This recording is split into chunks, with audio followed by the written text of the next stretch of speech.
Battleships.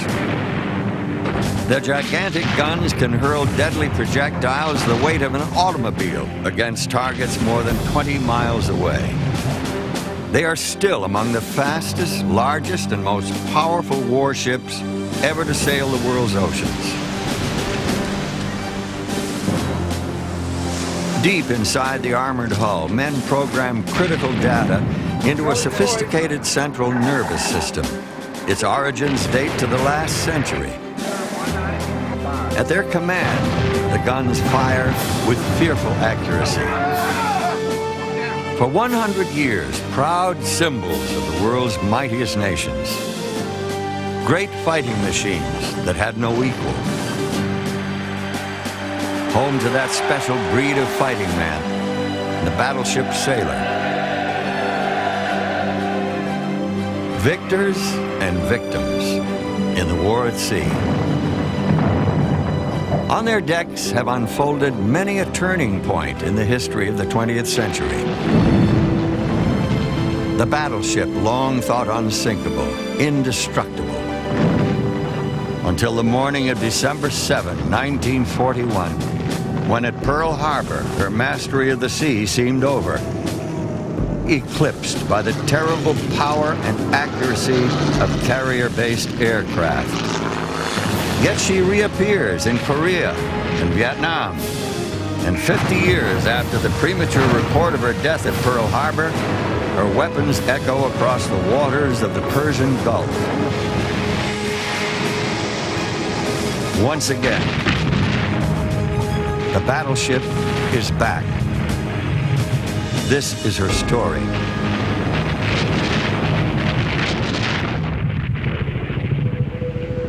The 2nd of August, 1990. Iraq's invasion of Kuwait has been met with a swift response. A coalition of Western and Arab nations has created a massive buildup of armament in Saudi Arabia. President George Bush issues a final ultimatum to the Iraqi president: withdraw from Kuwait or face overwhelming force. As 1991 begins, the United States adds the final weapons to the coalition's arsenal. 2 of America's aging battleships will answer the call. For months, the USS Missouri has been making preparations for her 3rd war. Her firepower has been modernized as she prepares to join her sister, the battleship Wisconsin, already in the Gulf. 16 January, Iraq ignores the coalition's ultimatum. 17 January, 1:40 a.m., the crew of the Missouri is at general quarters. Execute launch sequence.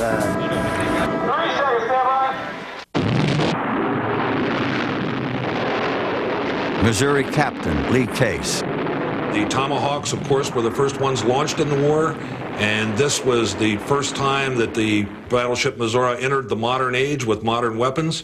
We had never had the opportunity to fire those before, and every one of them worked as advertised.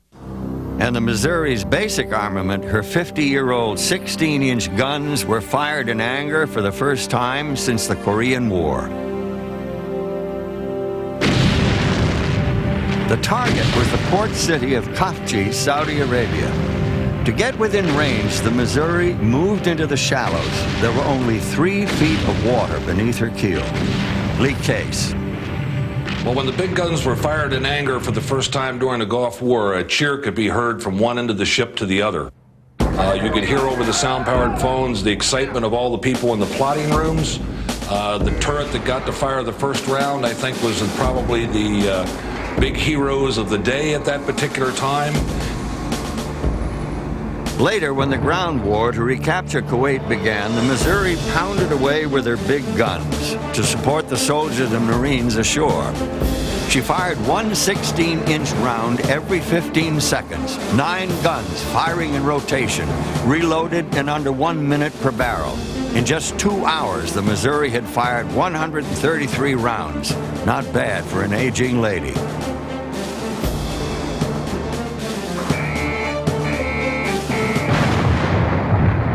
But one of the Missouri's most effective new weapons never fired a shot. The RPVs, or remotely piloted vehicles, were the Missouri's own spotters, like the battleship float planes of old. The miniature aircraft featured two camera systems, one for day, the other infrared for night viewing, when they could be most effective. The RPVs were 14 feet long, their wingspan 17 feet. Their computerized controls were operated by a pilot inside the battleship's superstructure. Rocket launched to an altitude of 200 feet in less than 2 seconds, the plane's two-cycle engine then took over. Over the enemy target, the RPV sends pictures and coordinates back to the ship. The pictures are fed into the closed-circuit TV system. An Iraqi food truck stops at a series of bunkers along a road. It is spotted by the cameras of the unheard RPV 1,500 feet above.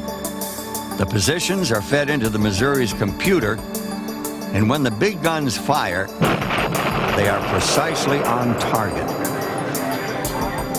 Proof positive that the 50-year-old big guns can still do their work.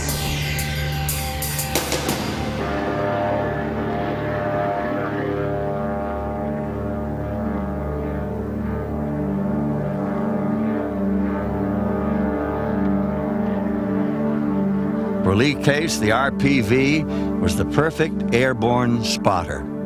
So there was a perfect blend of the old and new on board Missouri in the Gulf War, and both the old and the new contributed to our success. The USS Missouri fights on, America's most historic battleship, the newest technology now grafted to her aging body. Like her battleship sisters, she was born to another time, another place.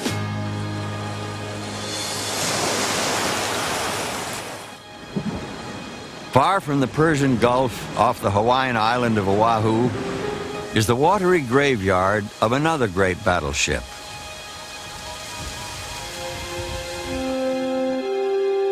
The remains of some 900 American sailors and Marines still lie within her twisted wreck. The battleship Arizona rests quietly below the peaceful waters of Pearl Harbor. Oil still escapes from her tanks. For this was once a living ship, forever doomed on the morning of December 7, 1941. Dick Fisk was the bugler on the USS West Virginia. I sounded first call around 5 minutes to 8 for colors. We were looking towards the Arizona and then towards the two mountains there, and then we saw a group of airplanes coming in, and we thought that they were ours. Dan Martinez is an historian at the Arizona Memorial. On the morning of December 7, 1941, his grandfather was finishing his night shift. He was walking to his car when the first torpedo planes roared right overhead about 150 feet in altitude. At first he thought it was just a mock battle or drill. It was no drill. At 7:55 that Sunday morning, the clock began to tick away the final minutes of the battleship era. The great warships were all there, awaiting Admiral's inspection.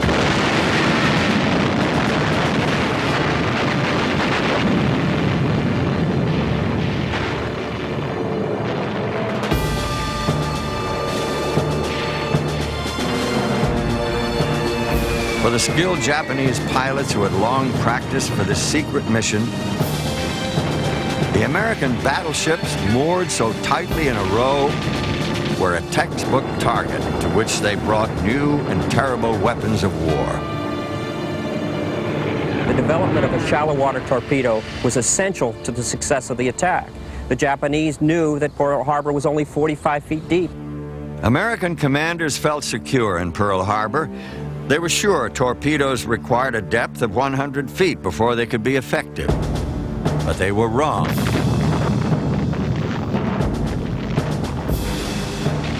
We just took torpedo after torpedo, and come to find out we had actually 9 torpedoes in us. Equally destructive was the armor-piercing bomb dropped from an altitude of 10,000 feet. The point of this bomb, with its delayed action fuse, was meant to penetrate inside the ship, then explode. We were looking toward the Arizona when this whistle come by. It sounded like a freight train, and it landed just forward of the #1 gun turret.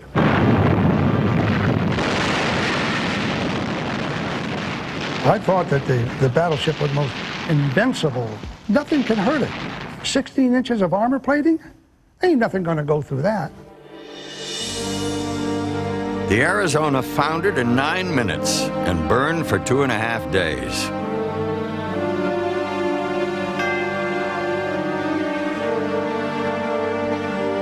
"1,177 men lost their lives on the battleship Arizona that morning.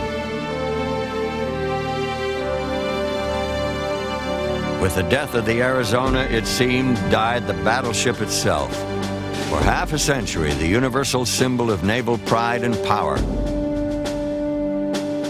The Americans were stunned by the daring of the Japanese. I think there was an arrogance on the part of America to understand that the Japanese were capable of these things. Mostly when you read newspapers or magazines of the period, you got the impression that the Japanese were inferior. Japanese planning was anything but inferior. They had set a secret route across the treacherous northern Pacific and had sent the liner Tayumaru in advance to be certain no one sailed up there. In a bold effort, they raced toward Pearl Harbor, knowing that they could succeed. I thought we had the most powerful Navy in the world. What happened? The sunken Arizona was thought by many to symbolize the end of an era.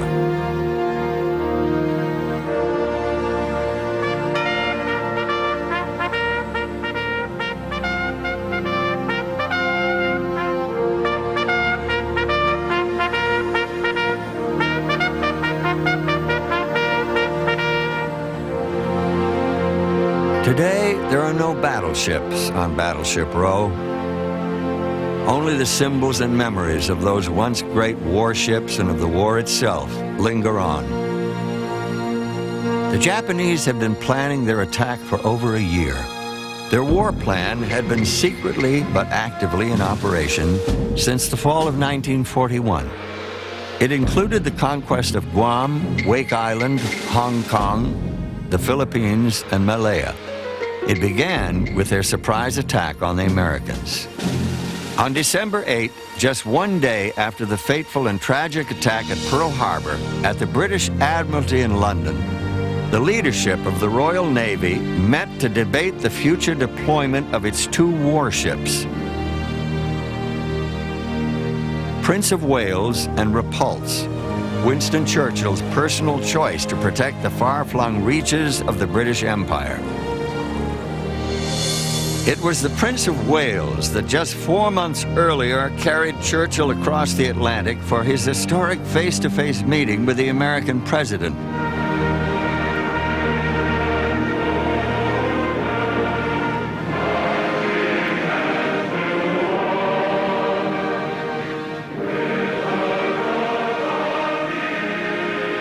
Symbolically, under the guns of the British battleship, they had signed the Atlantic Charter.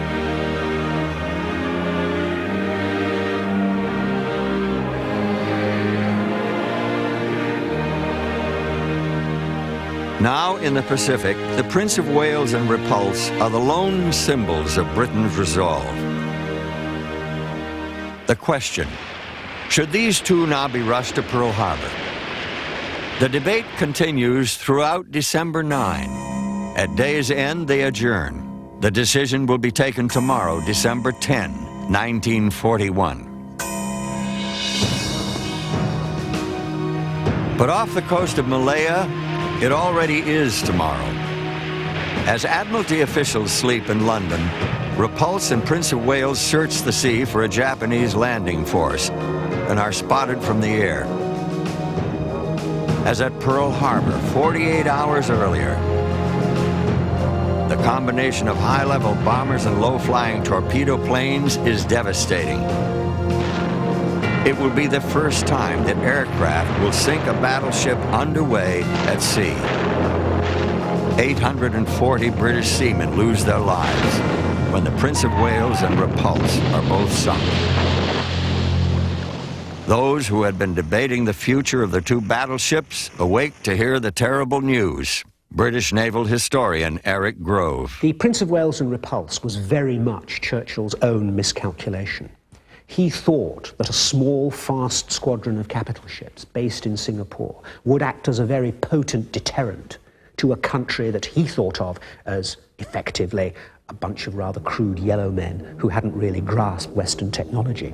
Nothing could have been further from the truth. The loss of the Prince of Wales and the Repulse was a tremendous blow to British prestige, self-image, not just Britain itself, the entire empire. Reeling from the attack on Pearl Harbor and virtually alone in the Pacific, the United States strikes back.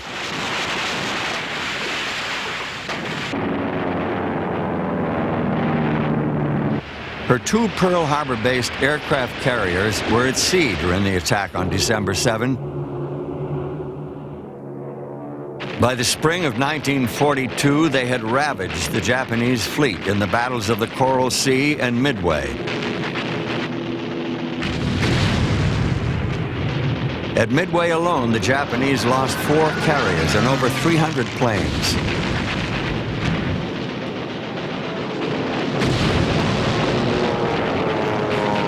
Pearl Harbor had been avenged. In just 6 months, the tide of war had changed dramatically. On July 11, a battleship appears outside Pearl Harbor. She is the USS North Carolina, the first American battleship to be commissioned in 18 years. The largest, most modern of all American warships. It has taken nearly 8 years to design and build her. The North Carolina would soon be in the thick of battle. But on this day, the majority of her crew lined the decks to see the damage kept secret for 7 months. Larry Resin was a 17-year-old seaman aboard the North Carolina. I looked out and I saw these ships with their broken backs. I saw the Arizona still tilted over, the USS Oklahoma battleship, just the bottom showing, oil all over the place.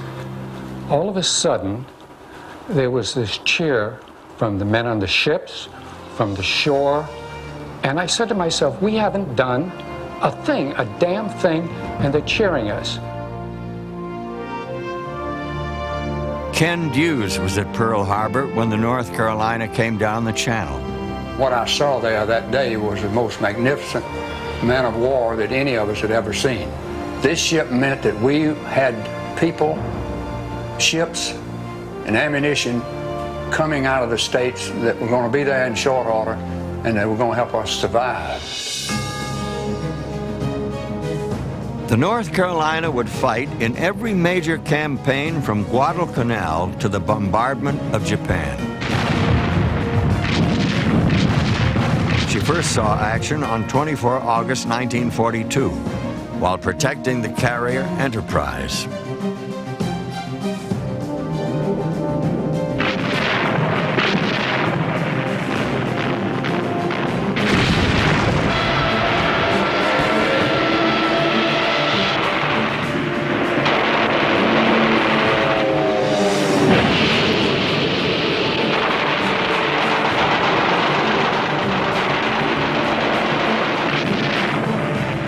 Her performance was remarkable, since at the time she had none of the 40mm anti-aircraft guns with which she would later be equipped.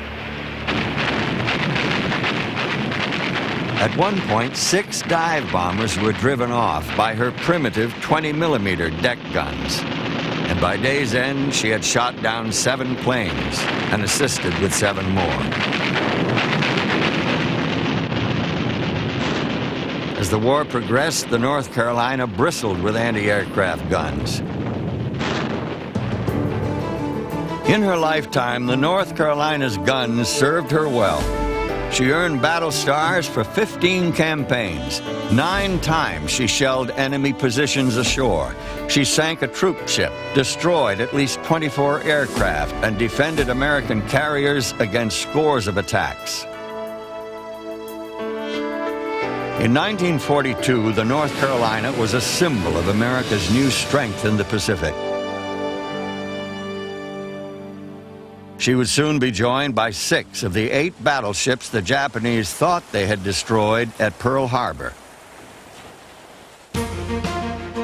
At Guadalcanal, the carriers Enterprise, Saratoga, and Wasp were joined by the North Carolina, Washington, and South Dakota.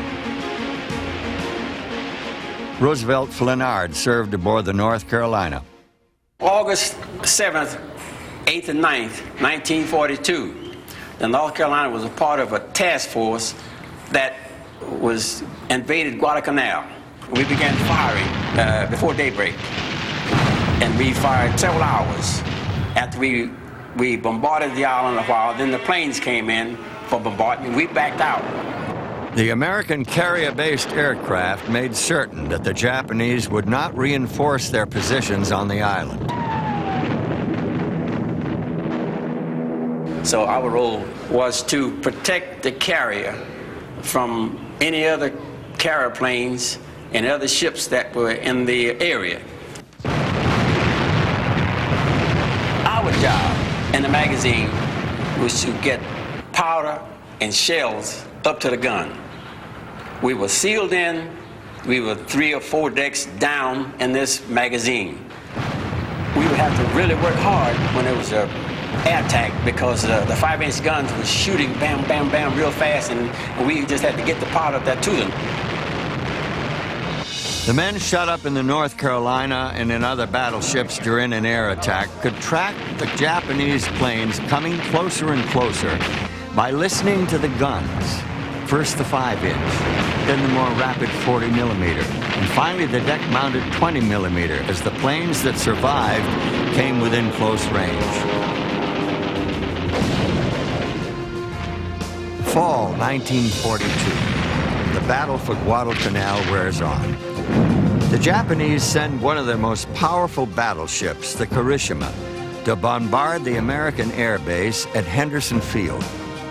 On the nights of 14 and 15 November, between Savo Island and Guadalcanal, the battleships Washington and South Dakota engage in a gun duel at point-blank range with the Japanese force. The South Dakota is severely damaged, and the 4 American destroyers accompanying the 2 battleships are disabled in 20 minutes. The destroyer Preston took several direct hits before she sank. Her combat cameraman, Robert Reed, was thrown into the water. For nearly 3 hours, he watched the action. It was a duel between the Washington and the Kirishima.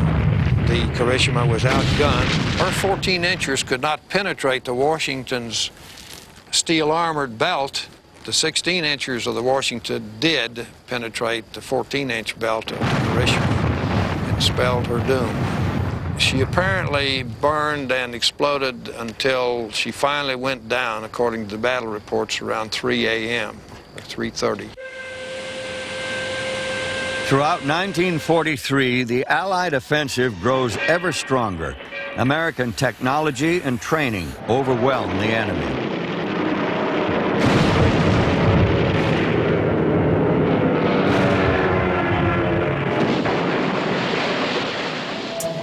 In the fall, the Allies begin the Central Pacific Campaign, a march through the Japanese-held atolls north of the equator, only 750 miles from the enemy homeland. Part of the American effort will rest with a new class of battleships, the Iowa class. The Americans had long been wary of Japanese plans in the Pacific. When 4 years before Pearl Harbor, Japan began to build 3 large battleships, the United States increased the size of its battleships to 45,000 tons, their guns to 16 inches. The result was a new class of battleship, named for the first of their kind, the USS Iowa.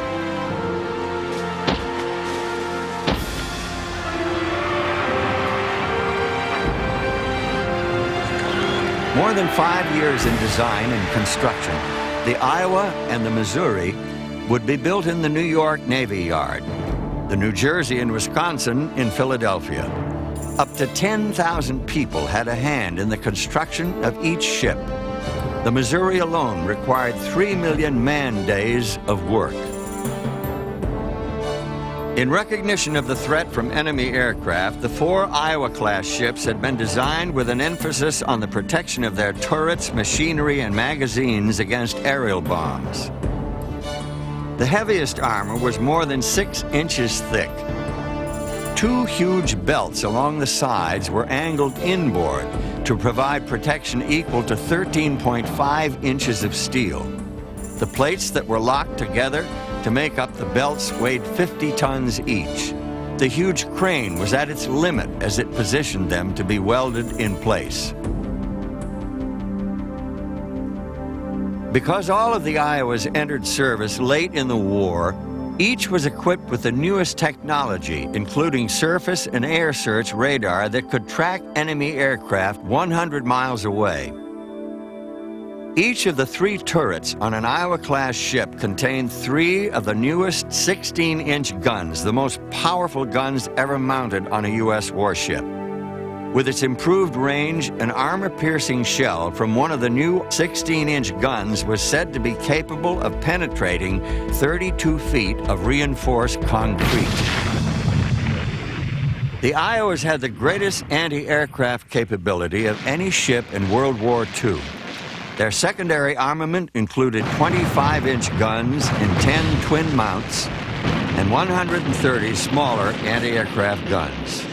They were fast, and they could cruise great distances without refueling. Their top speed was 33 knots, the fastest battleships in the world. And their range at 12 knots was an incredible 18,000 miles. The new battleships were run by crews of over 2,000 men. The Iowa-class battleships would see action in the Pacific in the closing months of World War II. By 1944, in the Philippine Sea, the fast carriers' fighter planes, supported by the battleship's anti-aircraft fire, were destroying the heart of Japanese naval aviation. Now the Americans begin to feel the extent of Japan's desperation. Naval historian Paul Stilwell. In the autumn of 1944, as the Americans got into the Philippines, the Japanese were so desperate in their defensive stance that they inaugurated the Corps of Kamikazes, planes flown by men who were in effect human fire control systems for the bombs they carried. They were deliberately willing to sacrifice their lives because of the code of the warrior that said dying for the emperor was the highest honor. The kamikazes' primary targets are the wooden decks of the American aircraft carriers.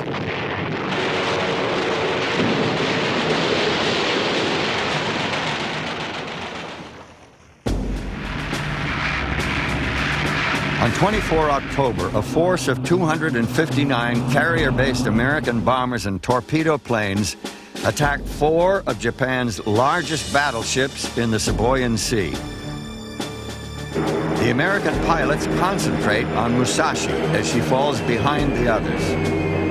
After 9 hours of unrelenting punishment, the great Japanese man of war, ravaged by 20 torpedoes and 10 bombs, rolls over and sinks. Oil and debris from the Musashi still float on the water the next day when a Japanese fleet of 4 destroyers, a cruiser, and 2 battleships steam through a narrow strait called Surigao. The Japanese are unaware that at the north end of the strait, the Americans have assembled 8 cruisers, 26 destroyers, and 6 battleships. It is a textbook trap. Ed Snyder was at Surigao Strait. We had very good intelligence which indicated to us which way the forces had to come. This forced the Japanese forces carrying the amphibious attack, led by some battleships, to come up through a strait, a very narrow strait, so narrow that the battleships could not turn. They had to stay within the channel. I, as gunnery officer, was tracking the Japanese lead battleship through the optics of the rangefinder, which in effect was a sight. I had it in the crosshairs, and it suddenly occurred to me that that the pagoda-like mast of this Japanese ship was absolutely filling the optics. We were that close. And as I recall thinking, my God, that looks just like the pagoda mast of a Japanese battleship that I learned about in recognition class back at the Naval Academy. And then I thought, well, that's exactly what it is. And it's shooting back at us. It was at Surigao Strait that battleships last used the classic formation of crossing the T. It was a geographical decision, not just so much as a tactical decision, because the Japanese had to come up through the narrow strait. Crossing the T is a maneuver invented over a century and a half ago. By coming across the enemy's bow, battleships could fire broadsides while the enemy could only fire their forward guns. At Surigao Strait, the Americans crossed the T on the Japanese. We saw these tracers going through the sky, and they were coming from our battleships and all converging on the Japanese battleships. The battleships that we had backing us up, the Maryland, the California, the West Virginia, the Pennsylvania, the Mississippi, and the Tennessee.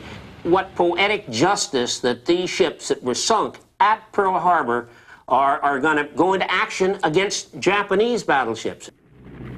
Admiral Yamamoto was wrong to think that he could destroy the American resolve. He was right when he said, "I fear we have awakened a sleeping giant." We must remember that Surigao Strait was the last major surface action between battleships. It's probably the last surface action between any kinds of ships that did not involve aircraft. That night, the American battleships, assisted, I like to think, by the attacks of the destroyers, really annihilated the Japanese battleship force. 4 months after the Battle of Surigao Strait, America's great battleships are called upon once again. This time, the assignment is the shelling of the Japanese-held island of Iwo Jima. One of the 8 older battleships is the West Virginia, back from the grave of Pearl Harbor. Her bugler, Dick Fisk, had been transferred to the 5th Marine Division and had gone ashore as an assistant platoon leader. The big guns were firing their shells into Mount Sorbaji. It was exhilarating because we said, boy, now we got some firepower behind us. We're not alone out here. They're going to wipe this place out. Larry Resin was aboard the North Carolina. When they fired the main battery, that's the 16-inch guns where the projectiles are about as tall as I am. If they fire 9 of them at once, 2 things happen. Once, the recoil actually slides the ship sideways in the water. That's a lot of movement. But the other thing, especially in my battle station, you get a sucking out of the air in your lungs. I mean, the vacuum created by the projectiles taking off creates a vacuum. In March of 1945, only the island of Okinawa stood between the Allies and the Japanese mainland. And Okinawa was fiercely defended. For the Americans and for the Japanese, the battle for Okinawa would be the most costly action of the Pacific War. 75,000 Japanese, 13,000 Americans, and 150,000 Okinawan civilians would be lost. America's battleships were there to prepare the way. The North Carolina and the other 3 ships of the Iowa class, Missouri, Wisconsin, and New Jersey, joined the older but still highly accurate New Mexico and Tennessee. The Allied landings began on Easter Sunday, 1 April, 1945. They were accompanied by massive bombardments from the battleships. With the defense of Okinawa, the Japanese unleashed Operation 10 Go, the largest, most concentrated kamikaze campaign yet.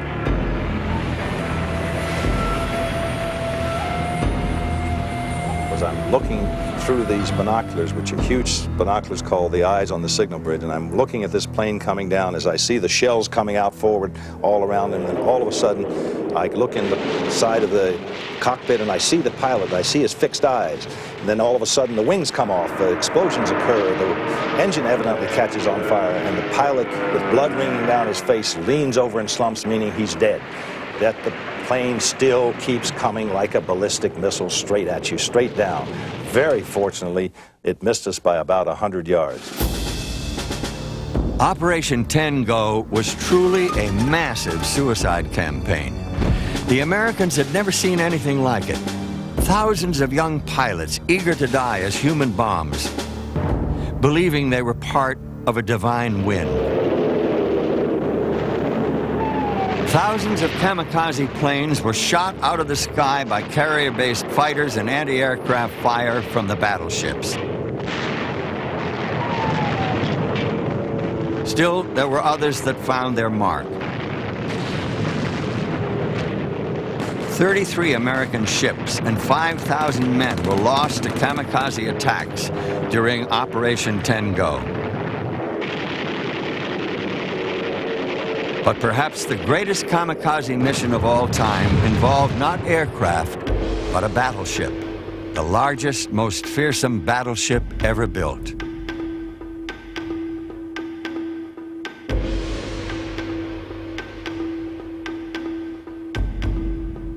Four years before the attack on Pearl Harbor, the design for a new and massive battleship was secretly being tank tested in Japan's Kure shipyard. She would be called Yamato, the oldest and most sacred name with which the Japanese referred to their island nation. And she would be the largest, most powerful battleship ever built.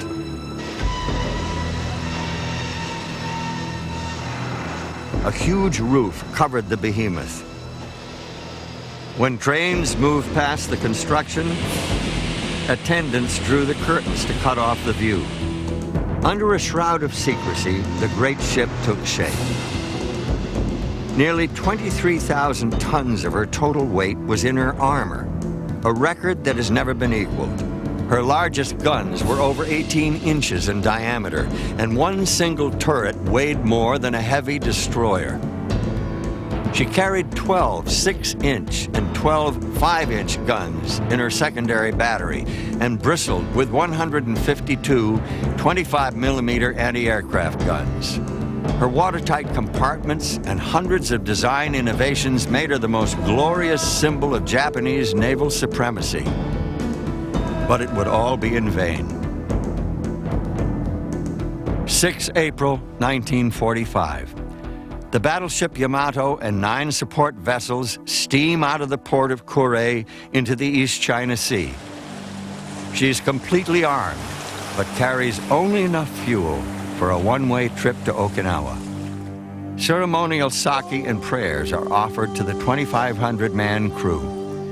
For this is to be the ultimate kamikaze mission. Yamato is to be sacrificed as the Imperial Navy's face-saving in the final battle of the war. This most powerful battleship of all time is to be run aground, her great guns used as field artillery. At sea, the Americans are waiting. The Suicide Task Force is spotted by a single Grumman Hellcat out 240 miles from his base aboard the carrier Essex. The first wave of planes is ordered into the air. There are 9 American carriers in position. The battleship Yamato will feel the full fury of their bombs and torpedoes. Helldivers, Avengers, Hellcats. Over 400 of them. Even more planes than the Japanese had unleashed at Pearl Harbor. Yamato went down with 2,498 Japanese officers and men. The only record of her final moments are these primitive combat photographs.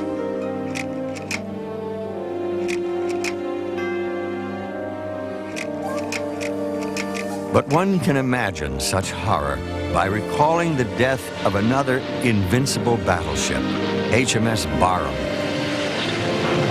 when a motion picture camera was there. The mushroom cloud from the Yamato was said to rise so high in the air that it was visible from the Japanese mainland 50 miles away. Yamato had become the symbolic funeral pyre of the Empire of Japan. For 50 years, the battleship had been the world's ultimate weapon, national policy represented by the threat of her powerful guns. The road to 2 world wars began with the creation of the first modern battleship. Work began in 1905 on an entirely new generation of battleships called Dreadnought.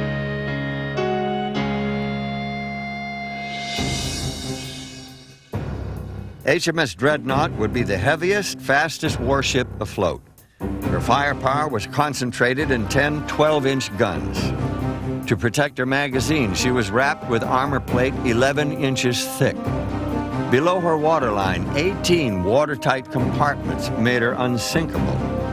She carried torpedoes and was the first major warship to run on steam turbines, her 8 engines propelling her at an unprecedented 21.6 knots. Andrew Gordon is an authority on Dreadnought. Dreadnought laid down the gauntlet to every major naval power in the world. They had now either to build dreadnoughts themselves or relinquish major power status. Dreadnought changed everything. In America, Japan, and Germany, new battleships already approved were rushed into construction.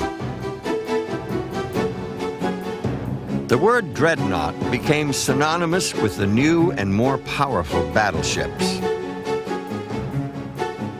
Amazingly, one of Dreadnought's near contemporaries survives to this day. She is the battleship Texas, launched in 1912. Moored along the Gulf Coast near Houston, the Texas stands as a monument to the thousands of battleship sailors who served with her from 1914 through 2 world wars.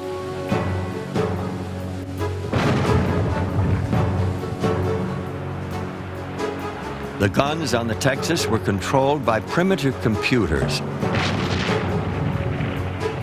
Armor plate on her sides was a full 12 inches thick. Each turret was manned by 24 sailors who lived and worked in dark, cramped quarters. The Texas reminds us of the primitive conditions aboard the first modern battleship. Steve Nelson is an historian and head curator of the Texas. What makes the USS Texas so similar to HMS Dreadnought are these big guns. Now these are 14-inch guns. The Dreadnought had 12-inch guns. And the way these guns worked was that 2 crew members had to man this loading ramp, drop that down into position. The 14-inch shell was rammed all the way up the breech.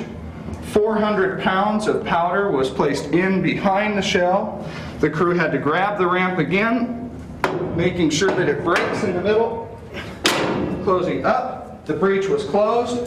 The crew had to jump into tight confined spaces like this, buckle themselves in, and communicate with their crew members through this voice tube, ready to fire.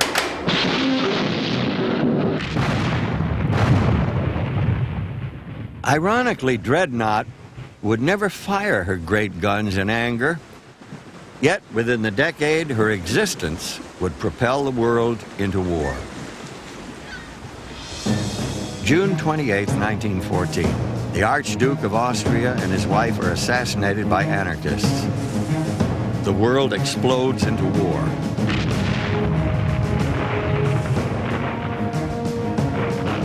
German submarines attack British merchant shipping. Then on May 30, 1916, the German fleet steams to sea for its first confrontation with England's Grand Fleet. The decade-long arms race approaches Armageddon. The dreadnoughts meet off the coast of the Danish peninsula called Jutland.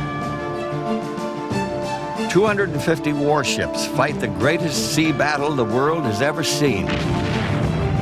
When it is over, 25 ships have been sunk, 8,465 men killed, over 1,000 wounded. John Samita is an historian and authority on the Battle of Jutland, as is Eric Grove.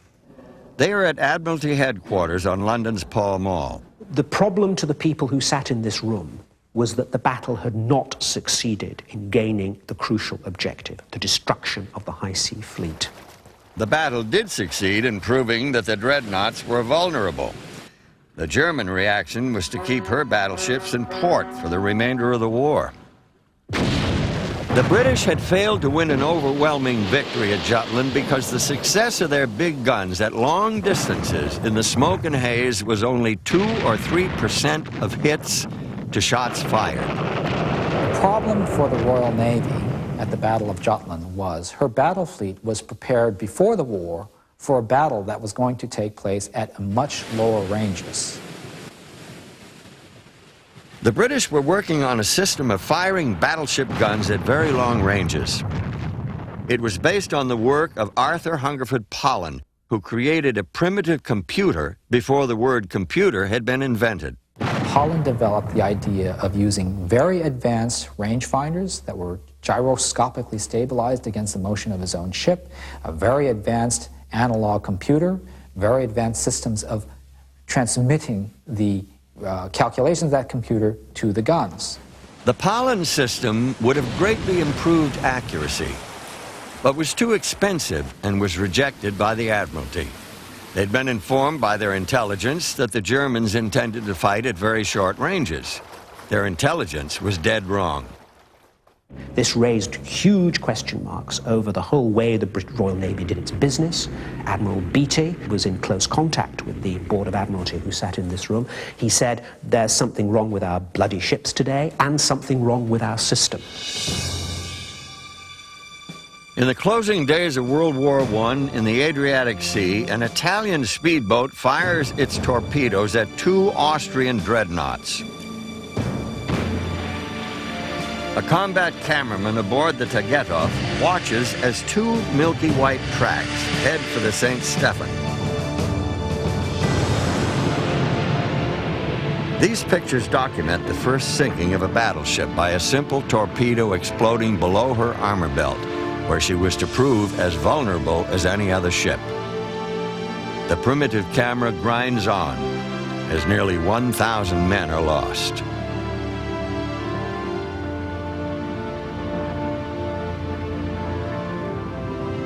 Days later, the war is over. The Allies and their defeated foe gather to set the terms of peace at Versailles. And as Germany's captured high seas fleet makes its way through internment at the Scapa Flow naval anchorage north of Scotland, a secret plan to seal its fate is already in place. On the morning of June 21, 1919, German sailors aboard their captured ships carry out their orders, scuttling 51 vessels, including their prized battleships, rather than hand them over to England as prizes of war. Their rotting remains still litter the bottom of Scapa Flow. As the new decade gets underway, disarmament is the mood of the day, and the worldwide focus of attention is on the battleship, that single most expensive symbol of a nation's military strength. The cry for the destruction of these major weapons and the distribution of the peace dividend into social programs is not unlike the mood that swept America after the Cold War. In the spring of 1921, Brigadier General of the Army Billy Mitchell learns the Navy is preparing to bomb the captured German battleship Ostfriesland as part of its ongoing tests of air power versus sea power. For Mitchell, air power is an idea whose time has come. He fervently believes that the airplane will make armies and navies obsolete. July 19, 1921 is an auspicious day. Billy Mitchell has gathered 50 correspondents and 300 dignitaries to observe the events as a military band begins the festivities at Virginia's Langley Field. The crowd watches throughout the day. Mitchell's pilots drop bomb after bomb, but damage is minimal. The next day, Mitchell's Martin bombers are equipped with 2,000-pound ship-killer bombs.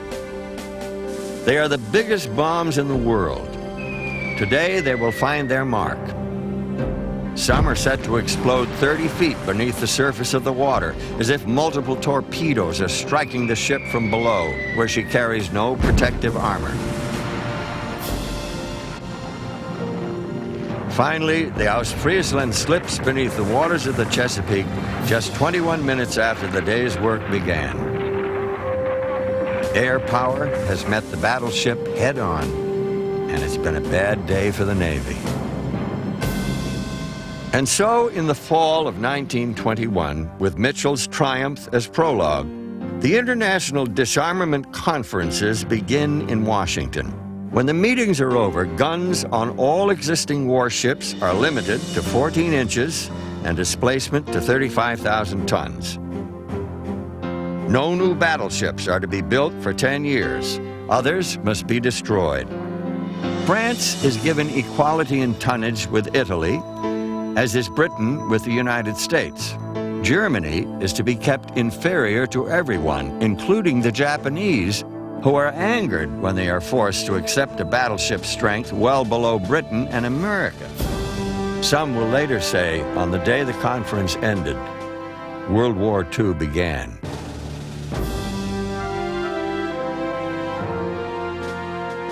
Soon, Japan and Germany would embark upon the path of rearmament and conquest. Within 2 decades, the world will once again be at war. And once again, the battleship will play a major part.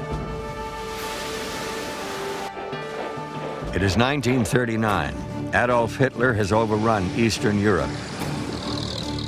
And at sea, German U-boats once again prey on Britain's merchant fleet. Nazi surface raiders capture crews, then sink their ships.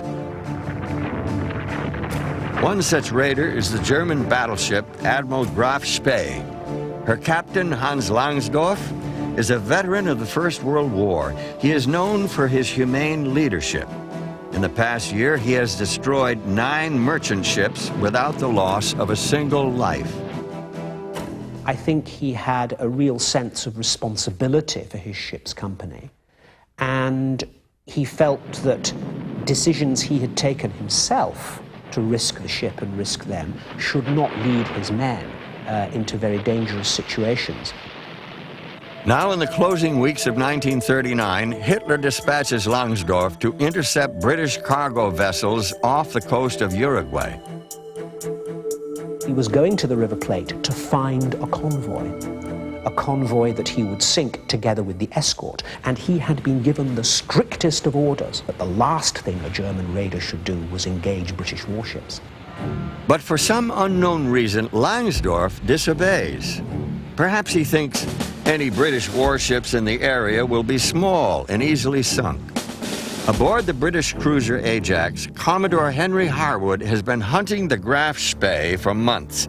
Now he guesses exactly where Langsdorff is heading, and with the 2 other cruisers under his command, HMS Exeter and Achilles, he steams to intercept. On the Graf Spee, Langsdorff sights the masts of Exeter, thinks she is alone, and opens fire. The Battle of the River Plate has begun.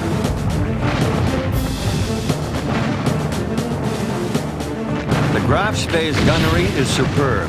Exeter is hit first, then Ajax. Still, Harwood manages to direct the Ajax's guns on the Graf Spee. Exeter fires her torpedoes.